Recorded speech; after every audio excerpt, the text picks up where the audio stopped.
Hello everyone, this is Riya Grahari. Welcome to my YouTube channel real laws. Guys, आज के video में हम पढ़ेंगे फैक्ट्स इन इशू के बारे में which is defined in section 3 of the Indian evidence act 1872. Basically facts और facts in issue में क्या डिफरेंस है. तो फैक्ट्स जो होते हैं वो सारी चीजें होती हैं जिसमें हम हाँ में हाँ मिलाते हैं. सपोज कि दो पार्टी हैं. फर्स्ट पार्टी कहती है कि मेरा नाम ये है, मेरा नाम फला है, या मैं कह सकती हूँ कि मैं इस कक्षा में पढ़ती हूँ. तो सेकंड पार्टी ने या अदर पार्टी ने वो चीज माना, अपोजिट पार्टी ने इस बात को, ये चीज माना कि हाँ ये चीज सही है. वो सारी चीजें फैक्ट्स हो गए. अब फैक्ट्स इन इशू की बात कहाँ पर उठती है. सपोज मैंने कहा कि मैं लॉ में एक्सपर्ट हूँ, तो ये चीजें जो है अब मुद्दे में आ गई. सेकंड पार्टी जो है, जो अदर पार्टी है, वो ये कहती है कि नहीं, आप तो ऐसा नहीं है. मैंने कहा कि हाँ मैं ऐसी हूं, या मैं कहूं कि मैं लॉ की एक्सपर्ट हूं. अदर पार्टी ने इस चीज को मानने से डिनाई कर दिया, एक्सेप्ट नहीं किया इस चीज को. तो ये सारी चीजें जो है फैक्ट्स इन इशू में आ जाएगी. मतलब जिस फैक्ट में इशू क्रिएट हो जाए वो सारी चीजें फैक्ट्स इन इशू में कंसीडर किए जाएंगे. हम इसे बैरैक लैंग्वेज के थ्रू और अच्छे तरीके से समझ सकते हैं कि फैक्ट्स इन इशू क्या होता है, और हम इसे इलस्ट्रेशन के थ्रू और क्लियर हम कर लेंगे. तो आइए हम लोग समझते हैं कि फैक्ट इन इशू क्या होता है. Then facts in issue, the expression facts in issue means and includes, यानी कि जो एक्सप्रेशन है फैक्ट्स इन इशू का मतलब और इंक्लूड करता है any fact from which either by itself, यानी कोई भी ऐसा फैक्ट जो स्वयं में, आइदर बाय इटसेल्फ जो खुद से, और in connection with other facts जिसका कनेक्शन, जिसका संबंध दूसरे फैक्ट से हो.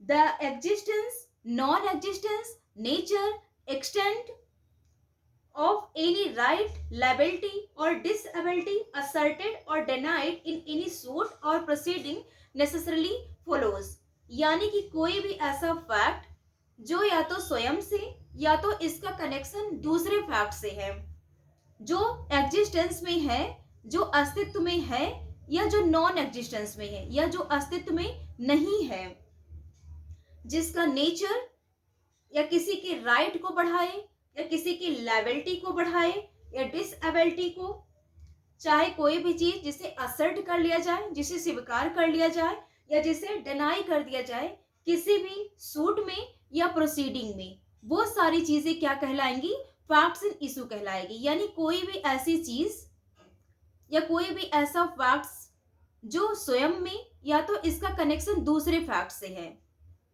ठीक है, ये जिसका कनेक्शन दूसरे फैक्ट से है, जो किसी के राइट को, लायबिलिटी को, डिसएबिलिटी को असर्टेड करे, डिनाइड करे, ये सारी चीजें फैक्ट्स इन इशू में इंक्लूड होगा.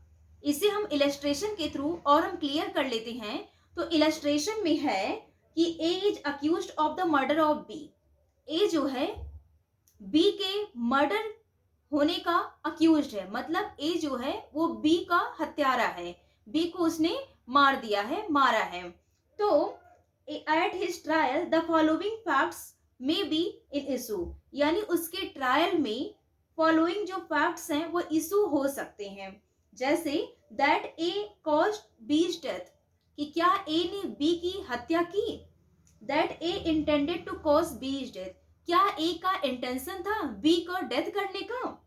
अब that A had received grave and sudden provocation from B, क्या ए ने बी के थ्रू ग्रेव और सडन प्रोवोकेशन रिसीव किया, मतलब क्या उसको उकसाया गया या उसे गुस्सा दिलाया गया जिसके चलते हुए उसने बी की हत्या की.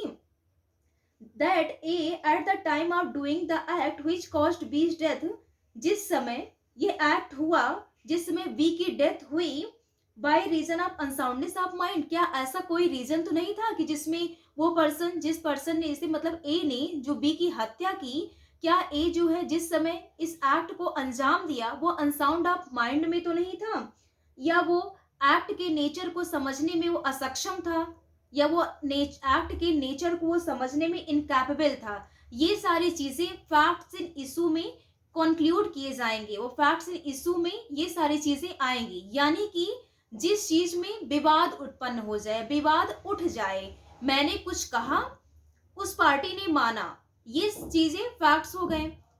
मैंने कुछ कहा, दूसरी पार्टी ने उसे मानने से इनकार कर दिया, तो ये फैक्ट्स में नहीं माना जाएगा, बल्कि ये फैक्ट्स इन इशू हो गया। मतलब कि मैंने जो कुछ भी कहा वो फैक्ट्स इन इशू में इसलिए होगा क्योंकि मैंने जो कुछ भी कहा अदर पर्सन ने उसको मानने से इनकार कर दिया, तो यहीं पे डिस्प्यूट एराइज हुआ। तो इसे हम फैक्ट्स इन इशू में कंसीडर करेंगे, इसे हम फैक्ट्स इन इशू कहेंगे। आई होप कि आप लोगों को समझ में आ गया हो। मेरे इस वीडियो को लाइक करिए, सब्सक्राइब करिए। Thank you, have a nice day.